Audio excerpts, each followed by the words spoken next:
7,000 public असू द्या, मला बोलायला काही वाटत नाही. 10वी-12वीची पोरं असली की माझ्यासारखा घाम बोलताना कोणालाच फुटत नाही. त्याचं कारण असं काय माहितीये का, की मध्यंतरी दादानं मी म्हणजे जेव्हा मी कार्यक्रमाला सुरुवात केली होती, जेव्हा मी नवीन होतो त्यावेळी माझ्याकडे एक सर आले, म्हणले की साहेब आपल्याला 10वीच्या निरोप समारंभानिमित्त कार्यक्रमाला प्रमुख पाहुणे यायचं आहे, असं बोला की पोरं पेटून उठली पाहिजेत.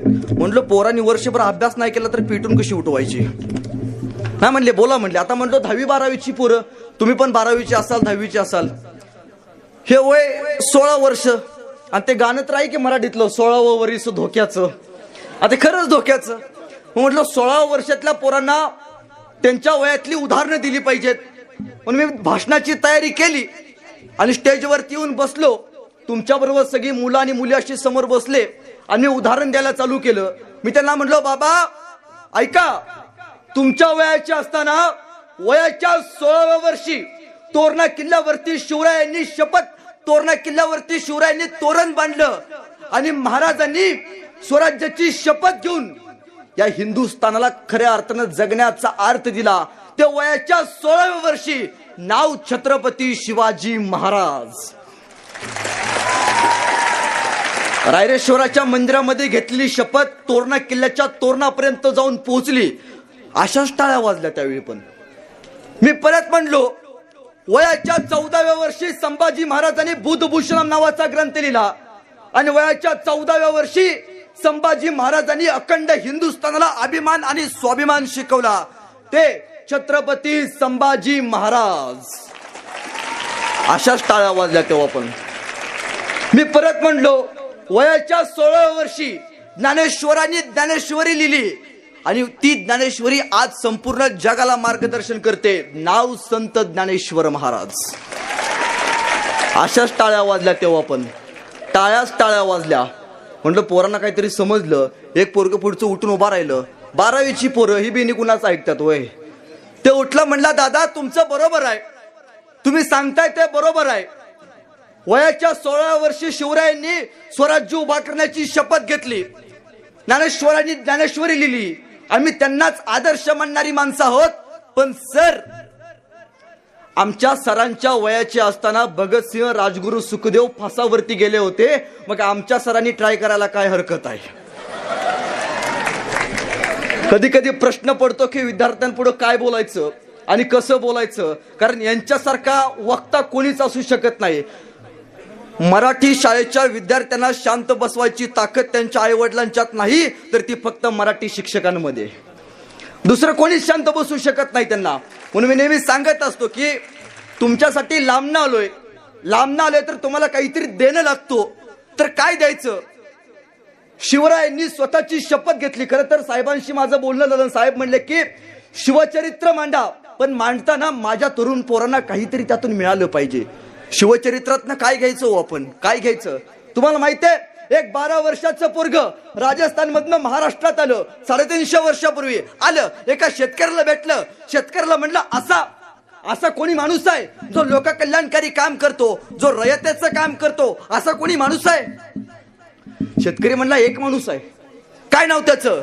दादा त्या माणसाचं नाव शिवाजी राजा बर का. हा कुठं राहतो हा राजा. आमचा राजा स्वर्गात राहतो. स्वर्ग म्हणजे कुठं. आमचा राजा रायगडावरती राहतो बर का. एकदा फक्त मला शिवरायांना भेटायचं आहे. कसा दिसतोय राजा, कसा बोलतोय राजा, त्या राजाची वाणी कशी आहे. अहो ज्या राजाचं नाव ऐकल्यावरती तुमच्या माझ्या अंगावरती काटा येतो, कसा आहे राजा. 12 वर्षाच्या पोरानं विचारलं. ते म्हणले बाबा तुला बघायचं असेल तर तुला रायगडावरती जावं लागेल. 12 वर्षाचं पोरग डोंगर दऱ्यातनं कड्या कपाऱ्यातनं रस्त्याची वाट शोधत रायगडापाशी गेलं. रायगडाच्या खाली होते महाराजांचे सेनापती पी.ए. महाराजांचे. ते 12 वर्षाचं पोरग सेनापतीला म्हणालं, एकदा मला छत्रपती शिवरायांना बघायचं आहे. कसा दिसतोय राजा. छत्रपती शिवरायांना बघायचं आहे. काय करतोस रे तू. काय नाही जी कविता लिहितो, गाणं बिणं लिहितो. कविता लिहितोस. मग शिवाजी महाराजांवरती एखादी सुंदर अशी कविता लिहिली असतील की. नाही बा ध्यानातच नाही राहिलं बरं का. मग एक काम कर, रायगडाच्या खाली जा, 10 दिवस थांब आणि छत्रपती शिवरायांवरती एक सुंदर असं गाणं लिह. पिये चायपेक्षा किटली गरम. कुठलीच गोष्ट पास होत नाही. ते पोरग गेलं रायगडाच्या पायथ्याशी थांबलं आणि त्या पोरानं महाराजांवरती सुंदर असं गाणं लिहिलं. ते गाणं घेऊन ते पोरग महाराजांच्या सेनापती बशी आलं. सेनापती लिहिलंय बर का, शिवरायांवरती सुंदर असं गाणं लिहिलंयस, ऐकून दाखव. पिये दाखव ऐकून. त्या 12 वर्षाच्या पोरानं ते गाणं ऐकून दाखलं. बहुत खूप म्हणला आणि त्या पोराला घेऊन ते सेनापती राजांपाशी गेले. ते गाणं दादानो आपण आयुष्यात एकदा तरी ऐकले. ते गाणं छत्रपती शिवाजी महाराज जिवंत असताना लिहिलंय. ते गाणं पानिपतावरती मराठ्यांनी गायलंय.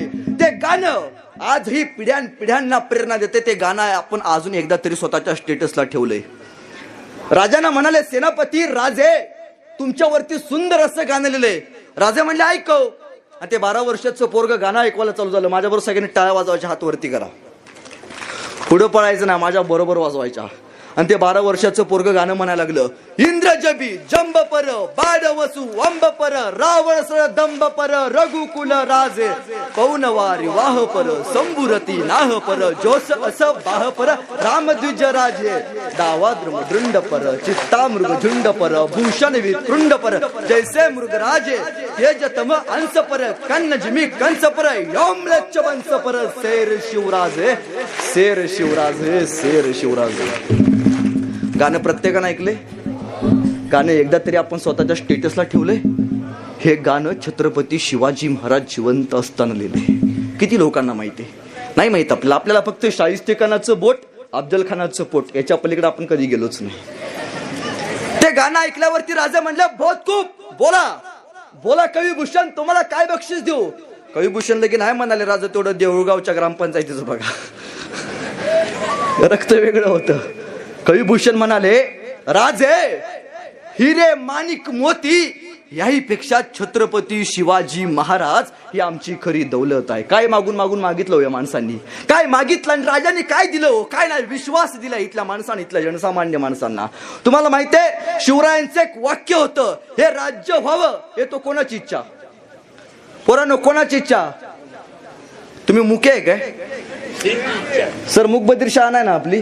नाही, कोणाची इच्छा. हे राज्य व्हावं ते कोणाची इच्छा. जोरात आवाज आला पाहिजे. मी पण जेवलो नाही, तुम्ही पण जेवला नाही, मला माहित आहे. हे राज्य व्हावं येतो कोणाची इच्छा. श्री म्हणजे कोण. श्री म्हणजे कोण माहित नाही.